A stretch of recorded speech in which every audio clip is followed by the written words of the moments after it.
All right, welcome everyone to our panel discussion on AI. We'll be talking about AI in video and voice applications and communication applications in general. We have a full agenda of guests and questions, so I'll be brief in my introductions and try to let them do all of the talking and also leave some time for any questions for many of you all here. I think we all understand AI has the potential to dramatically impact our industry and the way we interact with our customers and users. Whether it's audio transcriptions on calls to AI assistants helping us during a call, the possibilities really do seem limitless right now. I'm not going to get into too much of the hyperbole because I think that there's so much interesting about AI in a very practical sense and the way that we can be using it in our applications and enhancing what we do for our customers. So, but that's just kind of my thoughts. We'll share the thoughts from our panel. We have a variety of industry players here about and hear their perspective on the capabilities and the concerns that the changes of AI will bring. Our panel is being broadcast live on the TAD Summit YouTube channel, of course. We're also broadcasting now on WebRTC Live, which is why I have the extra cables here, and apologies in advance if anyone gets up and trips over them. This is a monthly live Q&A session that I host at WebRTC.Ventures, my company, where we speak with industry experts. So let's do some quick introductions. I'm Arin Sime, CEO and founder of WebRTC.Ventures. We're a design and development agency focused on building live video applications. We're increasingly also integrating those applications with different types of AI services and conversational AI. So let's go to each of our panelists.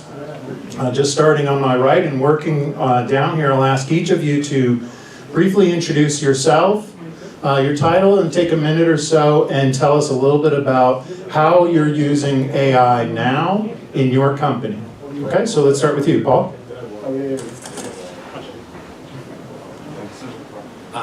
Thanks for having me. So Paul Sweeney, I'm the Chief Strategy Officer and co-founder at Webio. We're a conversational technology company out of Ireland, most of our businesses into the UK, and now this year into Europe. We focus predominantly on credit collections companies. So if you are a credit department or a debt collection agency, maybe you're part of a large bank and you need to contact customers or have them contact you to make arrangements around payments, future payments, payment plans, we run that through conversational AI. So we're very, very clear focus. And we believe that the security and privacy first is essential for our business. So that's why we've built our own stack pretty much. That's what we're here for today. Thank you, Paul. Lorenzo? Hi everyone, I'm Lorenzo Miniero. I'm one of the co-founders of a small company called Meetcho in the south of Italy.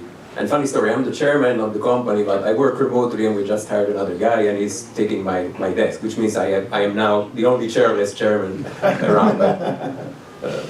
Funny jokes aside, I mean, I'm the author of the Janus WebRTC server and we work a lot with WebRTC, so we provide consultancy and commercial supports and provide assistance in building things around WebRTC using the Janus WebRTC server, and we've worked a bit with AI as well in different aspects. So more recently we worked a lot with transcriptions as part of the remote participation support that we provide for ITF meetings, and so transcriptions have been proved an invaluable service within that context, and we expand to work even more on that because the guy that we just hired is actually going to work on AI-related stuff, so we're really excited about different opportunities there. Excellent, look forward to hearing more about that. Thank you, Lorenzo. Hi everyone, I'm Romain. I'm part of Apizee. Apizee is a company that does a SaaS platform for customer services enabled with video. And we also have a full stack platform for WebRTC and communication in general that we rely on, in fact. Yeah, that's it for it. We are 10 years old company, so we're quite used to that market, and we build up our solutions step by step, following the market needs and focusing on specific use in terms of customer relationship. So everything about visual engagement in the customer relationship, is for us. Thank you, Romain. Pieter? Thank you. My name's Pieter. I'm the co-founder and CTO of Private AI. We're based out in Canada, but have a big presence in the EU as well nowadays. Basically, we're a data redaction company, so anything speech, transcript related and redaction. We're one of the main players in the space. Yeah, that's it really. If you've used Deep Grammar Assembly, then you've probably used our system. It's white labeled there. Yeah, so in terms of my background specifically, I'm very big into machine learning deployment and optimization at scale. My background's in computer vision, but as for the last few years, I've been working in NLP. Thank you. Excellent. Thank you, Pieter. And speaking of computer vision, Paula?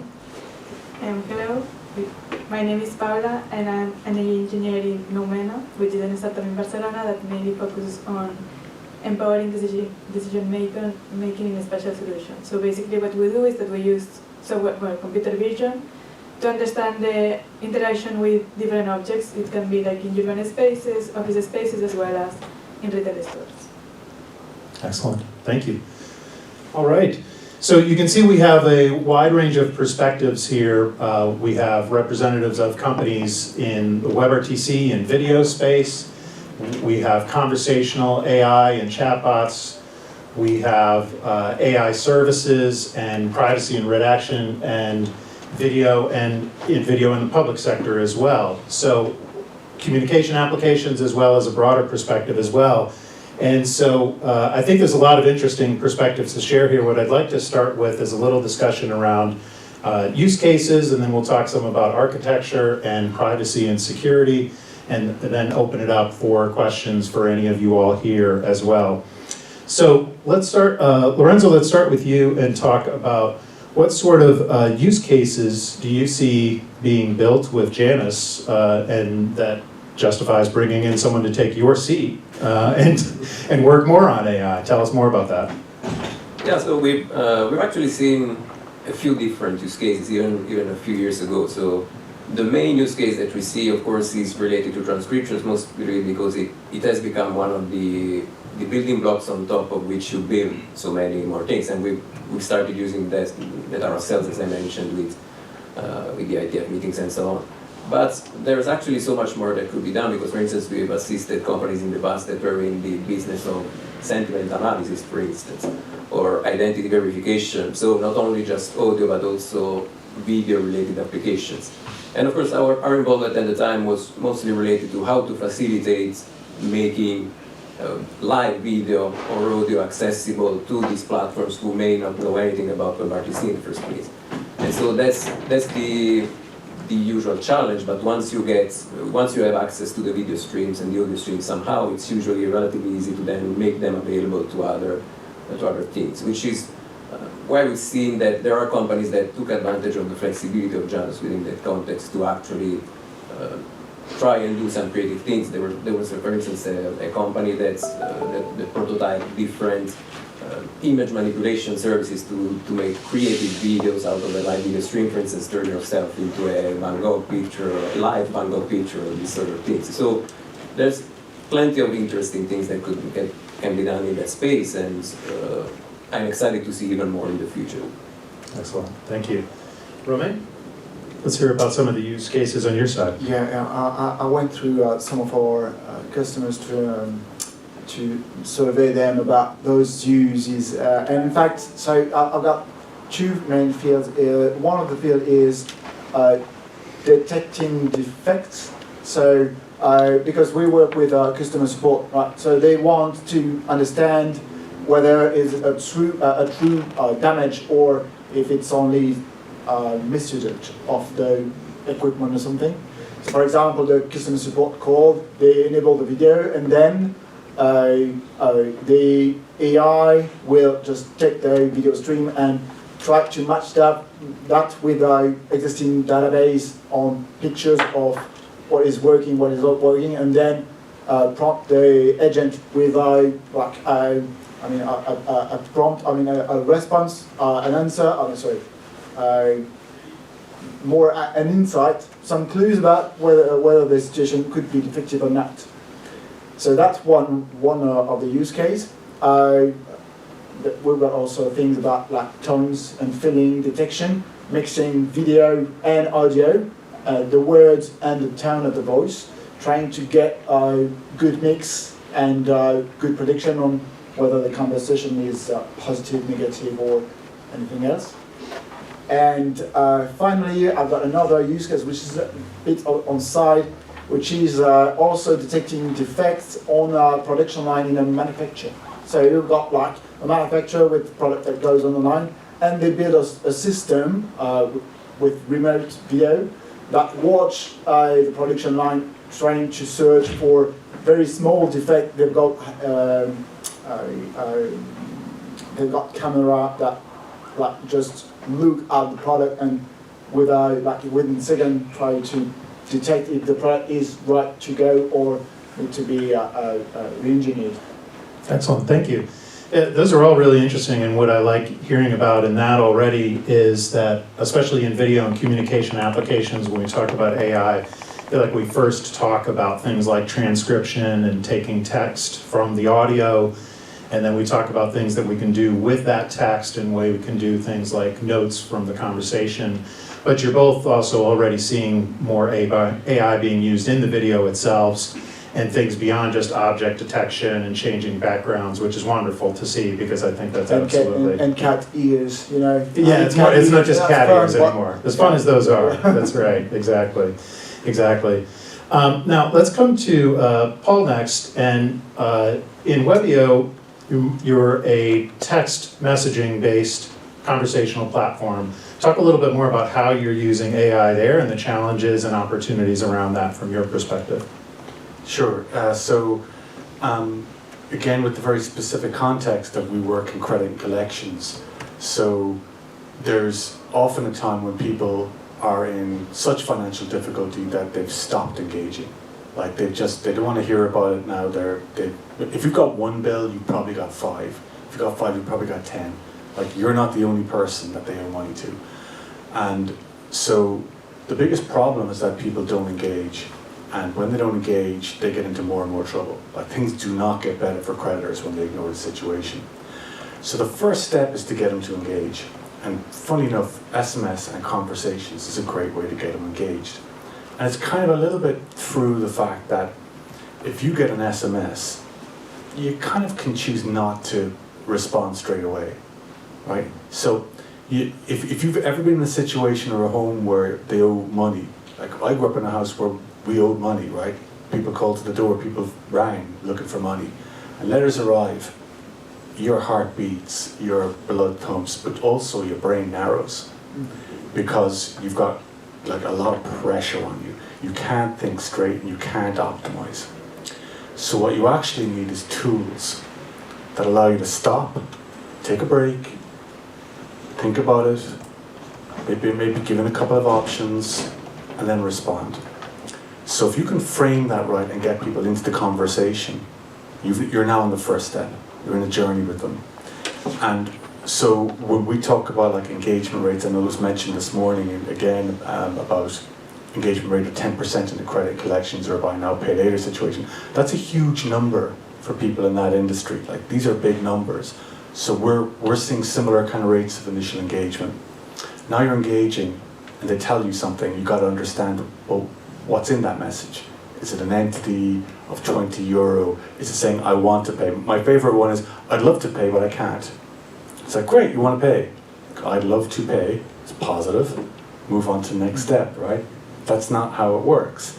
So now we're using conversational technologies. You can weigh up the whole sentence. Give you another one. We see messages coming in where someone says, I'd love to pay, but I can't right now because I'm in hospital with my kid. I don't even know if I can pay later, or should I pay now? How would I do that? And you're going, oh, how do you parse that message? Yet you need to be able to parse that message and get back and go, the most important thing in that message is, I'm at the hospital. That's the most important thing in that message. So you go back and say, hey, it's cool, we're here for you. Relax.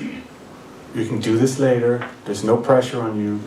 We can sort this out. And they go look at it and they go, okay, no one's trying to kill me here. Like, I can engage.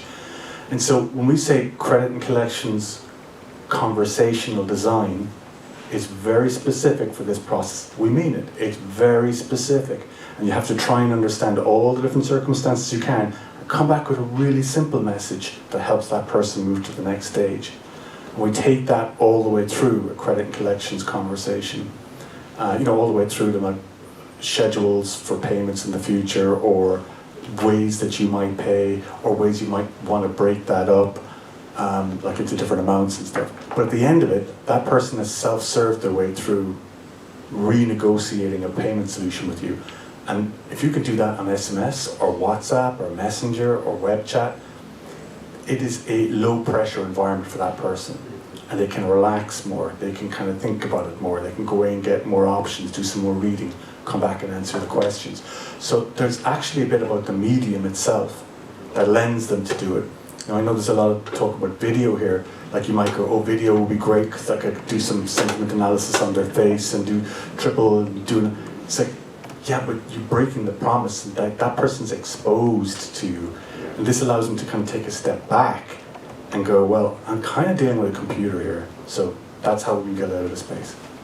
Oh, that was brilliant. Thank you, Paul. Really appreciate it. And so if we were starting to make our, on our flip chart, some bullet points of things to think about as you build in AI into your communication application, context is huge, right? And so it's not just about putting on funny ears, funny hats just because you can. Is this actually going to add value to the customer engagement? And that engagement and focusing on that engagement is incredibly important. So I really appreciate and like that perspective about thinking about the asynchronous nature of those conversations actually adding to the engagement value, which I think is really interesting. And so as technologists, I might tend to automatically think more synchronous, more video, more features, more technology is good. In this case, may or may not be, right? So context is incredibly important, and even more important, being able to detect things like I'm at the hospital, as you said. So that's great. Thank you, Paul.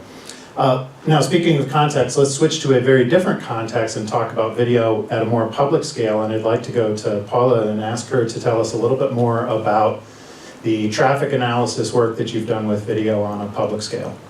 Okay, so what we did in Noumena is that we installed cameras in Barcelona to monitor how the people are interacting in the streets, because now in Barcelona they are trying to restructure the city, so to make a green axe, basically, that it will be like without cars and more space for the pedestrians. So basically what we did is that we installed some cameras in different streets. One of them is the one that went under construction to change it, and some of them stay the same, so it's the one that you use for monitoring. And with that we ran some algorithms to understand how many pedestrians, cars, bicycles were in the streets and how they were interaction with the space that they had. And basically now this analysis will be done again with the restructuring of the streets, so we can compare how these fluctuations of people are changed in the different streets. So for now, what we already know is that of course people are using more the streets that are in the green axis because it's more comfortable. But then it is true that the streets that are in the next spaces are more congested with more cars. So it's a thing that you need to find some kind of a balance between all of these restructurations. Thank you. All right, let's go to Pieter next. And to wrap up sort of our use case discussion, tell us a little bit more about private AI, and then I'd like to also know a little bit more about, are there situations where, from your perspective, that you would say AI should not be used at all? It's too sensitive a situation, perhaps, for example. Yeah, so as I mentioned, we do data redaction, and our main market is ASR. We also deal a lot with chatbots. As you can imagine, the whole ChatGPT was great news for us. We've been working with chatbot providers for a number of years already. In terms of should applications where AI shouldn't be used, I guess that's a very broad question. I can only speak to the privacy aspect of that. And yeah, in my opinion, although the system design might change, depending on what it is, I can't think of a situation where you wouldn't full stop use AI. And yeah, I guess that's where we come in. So example use cases for us are like, we do a lot with hospitals, like we work with a few hospital chains in the US. And yeah, like medical information, of course, that's very important that that's kept under wraps. So just having a really good data redaction system is very important. Another use case might be legal information and stuff going through the courts, that also needs to be kept very well under wraps. So I think as long as you properly build and architect systems and make sure that you're in compliance with all the regulations that are coming out, I guess we're in Europe, so of course GDPR, that's important. And there's also the upcoming EU AI Act, which I think people should be talking and thinking a lot more about than what we currently are. But that video. Feel free to start that right now. Can't say I'm a massive expert in that, but if we look at the GDPR and how that's gone, because that's been in effect for coming on 5 years now, most companies, I'll go out on a limb here and I'll say most companies are in some shape or form not compliant. But then how well has the GDPR actually been enforced? Not really that well. But yeah, I think it also really, the main one that it comes down to is customer trust. Like there was a study released last month that even, like OpenAI of course was a lot in the news for privacy violations, which of course was great news for us. Those have largely been resolved, but even now, data privacy concerns are the #1 reason why companies are not adopting AI, especially in the enterprise. Also things like the new Copilot assistant thing that's being built into Windows, a lot of people are turning away from that because, yeah, I don't want everything on my computer getting hoovered up by Microsoft and going through those systems. Right, absolutely. Yeah, so that's a great segue to, let's talk a little bit about architecture. Let's keep that down with Paula and go to you next. Now, in your use case around traffic analysis and object detection in video on a large scale, you're processing large amounts of video data. So talk a little bit about how you handle the architecture of that system, please. Okay, so the first, when we started working with it, the first thing that we did is that we basically installed cameras, well, in Barcelona. And then also because we were working with the municipality, you have some restrictions on how you can use these cameras, where can you attach it, and if you have connection or not. In this case, we could not connect them to the network, so basically what we did is that we recorded specific dates, and then you go, get the data, and then you process it in your office.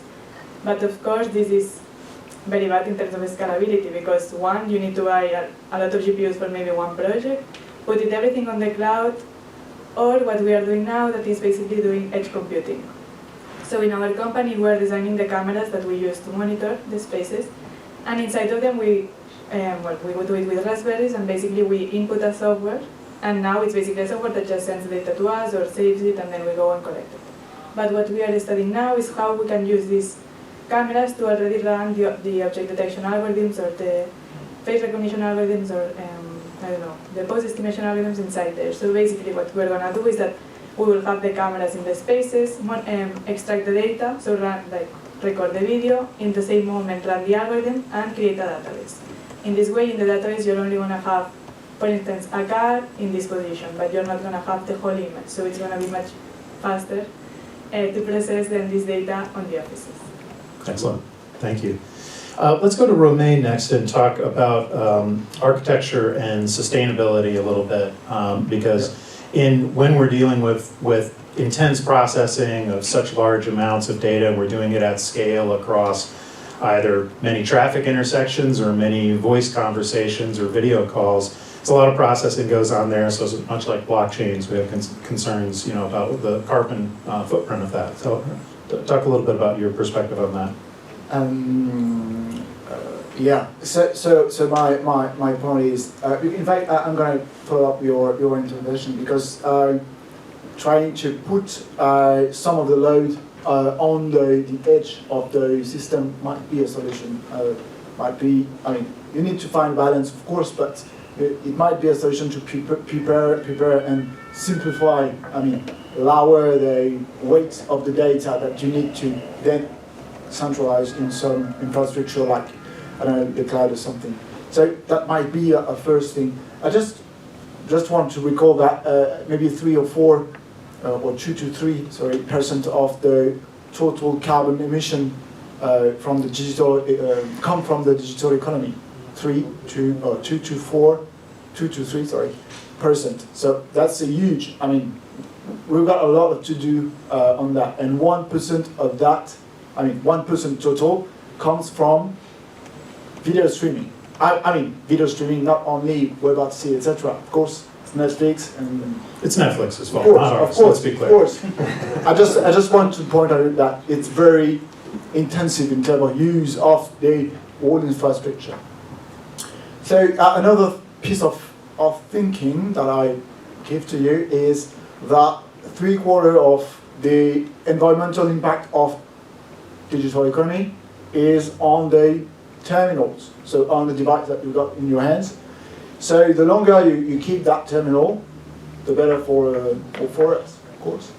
So if you design a new system and maybe there's something to think about, like to be compliant, to remain compliant with the old devices. If you push forward, if you use the new technologies, always, at the first, you're going to push forward the people to change their device.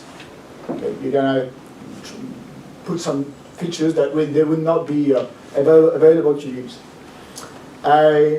In some case, you can hear that you need to avoid useless feature. Okay, right. Every feature that comes into my roadmap should be useful, of course. But if at some point you find out that a feature is not used, you need to have designed your software so that you can remove that feature without breaking your old system. So at some point when you design your architecture, it's a good point to see how can I deactivate and remove the load of that feature from my system. Excellent. Yeah, thank you. All right, we have till 3:30, is that right? Okay, so we've got about 10, 12 minutes here. I have a number of other questions I want to get to, but I'm going to pause there for a moment and see if we have any questions from anyone here in the room. I want to make sure that we address that. Yes? Yeah. I'll grab the microphone, stand here. Thank you. Listen, that was a really interesting panel discussion, and I think for Paula, right, and Romain, both of you have touched on something that's very close to sort of what my company does, which is I hear words like edge computing, which I find really funny because for me it's all just a big continuum of the cloud, right? And the reason why my company is called Field Cloud is because we bring the cloud to the field, and the field is in your streets or in the factory floor, which is mainly our playground.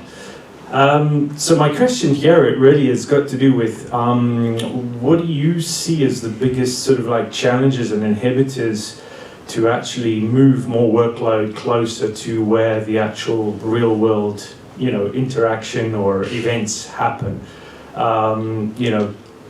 When it comes to video, you've obviously got a bunch of codecs and a bunch of decoding that you need to do. You need to detect certain patterns, and you can only cram so much computing power into a small space.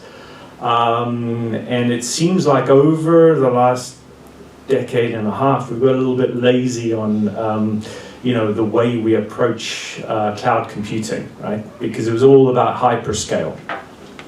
And somewhere along the line, we forgot about the fallacies of distributed computing. Some of us with great beards were old enough to have dealt with Sun Microsystems and Pieter Deutsch's great list of the fallacies, basically saying that, bandwidth is infinite, right? The network is 100% reliable, there's zero latency. And we know that that's not true. So I'm kind of understanding when it comes to you guys working on your more modern architectures, what is your number one problem, right, that is preventing you from actually going out and building a proper distributed system? Or are you saying, doesn't matter, we've got the cloud and all we need is a great big abundant zero latency data pipe? Thank you. Anyone in particular want to take that? Romain or Pieter, I know you want to talk about scalability as well, but here. Yeah, I think we can't answer the question in a short manner. I think the number one constraint is power. I think it's the only one.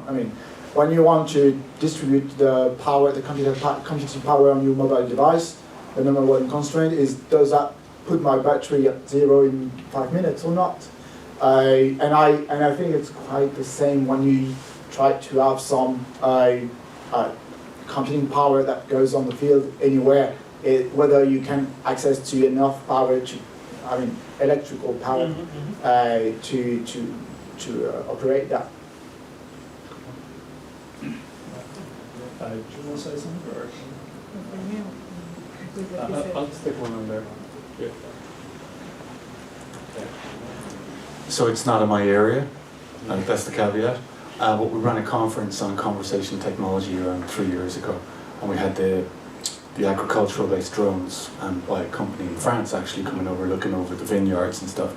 And really, I think the kind of breakthrough thought from that for me was, don't look at it as a drone, it's a system. And if you think about it systemically, then you go, well, if that drone was powered by solar electricity, then that power is free. So you break out of that constraint. So maybe a part of that solution of looking at the individual is, okay, just breaking back and going, is this part of a systems approach that would get around that? Yeah, I would just talk about LLMs, because it's the topic of today. I think with the whole LLM paradigm today, that's also, that's just not possible to do on edge devices. It's not even really possible to do that on single GPUs. We hear a lot of people with privacy, right, okay, I want a privacy-preserving version of ChatGPT. Okay, I'll take Llama 2 or whatever the latest open source model is, and I'll run that myself. And then, not just the compute power required to run those models, just one instance is already coming on 100 grand a year just in terms of compute. But companies like OpenAI, they've spent so much time, money and effort on distributed computing and optimization, and it's actually a lot more efficient in terms of how these things run internally to run it on 1,000 GPUs than 1 or 8 when it comes to things like GPU memory bandwidth. Yeah, and that's just made me think of a question that you asked earlier on about places where AI may not be appropriate. Okay. You may have inadvertently answered the question that was asked, because for me, this might be a great example of where LLMs are not appropriate, and we might be solving the problem in the wrong way. Or we should at least consider the use.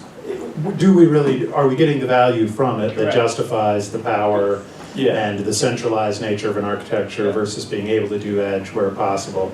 There were a couple other hands up and we're short on time, so I need to move on. We had another question here in the back too, please. Thank you. Pieter, when the question went around about applications where you can't use AI, it was quite interesting that we kind of focused on applications where privacy meant that you couldn't use AI. Maybe for the whole panel, and I'll let any of you take it that want to. Are there applications where we shouldn't use AI because of safety reasons? Yeah, that's definitely a different question, which I'm not qualified to answer, unfortunately. So. I have an answer as always. Someone else got it. So one of the answers I have to that is empathy. So everyone says empathy AI, and empathy AI is a category error. An AI cannot empathize with a human. Absolutely. So where you've got do your process, get your information, gather your information, give people the ability to contribute. But if you need to empathize with someone, or empathy is a part of your solution, then your job is to put two people together, take away as much friction from that relationship as possible. Okay, I didn't fail. Great. Thank you. And we could have time for maybe one more question. Yes, let's go here. Thank you. It was great. I had a question for Paul. You talked about the advantage of asynchronous communication or low bandwidth communication, like text messages, for interacting with the customers. Are they aware they are dealing with an AI? And if it's the case, I believe so, is it an advantage actually that they know they're talking to a machine compared to a human? So always let everyone know they're talking to a machine first. It's just good design, because people feel fooled if they find out later, and if you're fooled, you've broken trust. So always let people know up front. Jose, was the next part of the question? Yeah. Do you think they open up or they are less pressure I remember because it's a machine? There's two parts to that. So when people, like historically, like over the last 20, 30 years, they've done the research, people feel better talking or disclosing, it's called in the industry, information to an automated machine because a person is judging them. And their biggest fear is they'll feel judged. So a machine can't judge them and is not judging them. So they can feel they can disclose more and maybe find out if they're able to get a solution. And the third thing I'll say about all kind of customer service experiences, again, just research shows this, is if you're in a process and you feel you're in a structured process, you feel that you're going to get to an outcome. So you trust the process to get you to the solution. So if you can convey these things while also conveying a sense of flexibility, conveying senses of other things, but they have to feel like they're in a process that will get them a solution. If you can do that, then you're in a good design, you'll get contribution, I think. All right, thank you. That's all the time that we have for questions, and I apologize for this having to be short, but thankfully we are all here in person and our panel will be too, so please feel free to continue your questions there. If you're watching us online, you don't get that advantage, sorry, but thanks for joining us as well, and maybe you can join us at DAT Summit in person in the future. But let's take just a quick moment for each panelist, and I just want to give you a chance, because we definitely didn't get to all the questions that I had either. I want to give you a chance to just say any concluding remarks that you have. If there was something you wanted to make sure you address, feel free to throw that out. Or if we've covered everything you wanted to say, just give us your quick prediction on what's the next big step in AI with respect to your industry and your use cases. Start with Paula.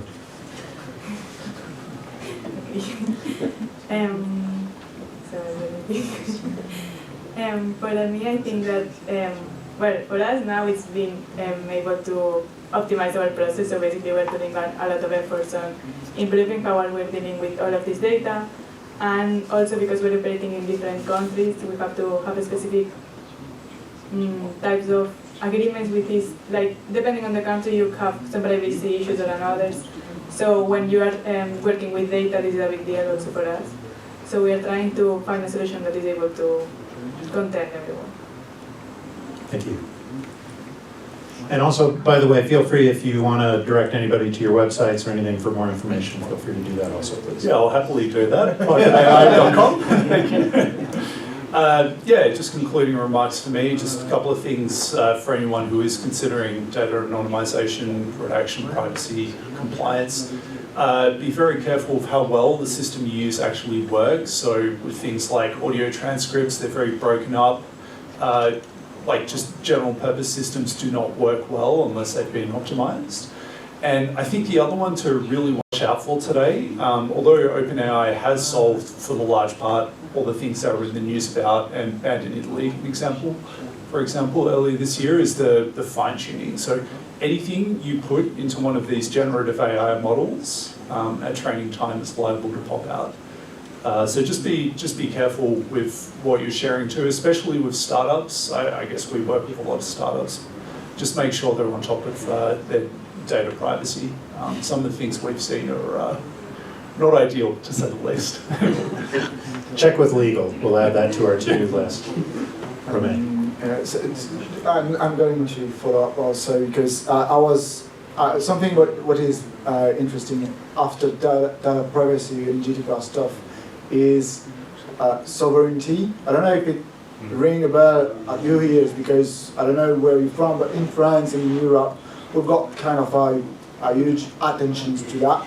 And I think that the whole thing about AI needs to be very, to pay attention about who we are passing the data to, and finding some ways to make sure that we are respecting the chain of custody across all the actors that we are soliciting in our ecosystem to make sure that our own customers are not fooled by sharing data to other organizations with other low environment. Another thing, yeah, sorry, I forgot. Lorenzo? Yeah, I don't have any prediction, more more excitement towards the possibilities because, and I think, for instance, Dave made an excellent point in his presentation before where he said, today you can just click a button and transcriptions happens and everything goes. And that's something that was not possible just a few years ago. So technology has moved at a really breakneck speed, and now it's we have a lot of things related to AI and ML that are really much more accessible than they were before, not only to very high-end companies, but pretty much everybody. And for instance, companies provide solutions like Banafo, which also provide you to put things on-premise and take advantage of things like this much more easily. So that's why I'm very excited about the new things that can be done now that everything is much more accessible and technology is much easier to use for pretty much everybody. Yeah, thank you. Paul? One last time. Quick prediction. Every company will have a custom language model. All right. That is a quick and bold prediction. Let's end there. And thank you very much to all of you for your excellent questions. Thank you to Alan and Tad Summit for the opportunity. Can I have a word? Yeah, A word. A word. Tonight. That's it.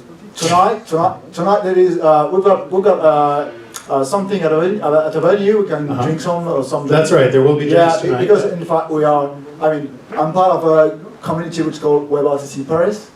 Yes. And in fact, we are a small community building out around WebRTC, of course. If you want to join us. And yeah, see you tonight. Now, Thank what's you. the best I'm way looking to forward get to there? that. Quick question for the local. What's the best way to get there from here? I won't do it. Come to me. I'm going to tell you. You're going to tell them. Okay. All right. Thank you again to all of you for your questions. And thank you to our excellent panelists. Let's have a round of applause for them.